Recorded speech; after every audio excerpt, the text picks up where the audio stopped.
Department के जाम सरों को लोगों यहाँ पे धरने में पहुँचने पे वेलकम करते हैं।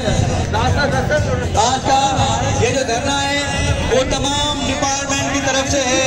उनकी मैं आपको बता देता हूँ कि जो क़यादत कर रहे हैं वो हाजी अशरफ फास्केली साहब, गुलाम रसूल मेहर साहब, अशरफ खान खोलगई साहब, सैयद सरदारी शाह साहब, सैयद इसरार शाह साहब, अब्दुल रशीद चांडियो साहब, मुनव्वर अब्बास साहब। हम इन सब की मरकज की क़यादत में आज का ये धरना दिया गया है। हम तमाम डिपार्टमेंट्स को वेलकम करते हैं जो यहाँ पे शरीक हुए हैं। एक एक हम लोग जिसका हो सकता है नाम ना ले सके तो इन सब की तरफ से हम वेलकम करते हैं। में आयल लोअर स्टार जे ज़िला सदर इम्तियाज़ अहमद सोलंकी के गुज़ारिश है तो मथे स्टेज ते अचनि। इम्तियाज़ अहमद सोलंकी।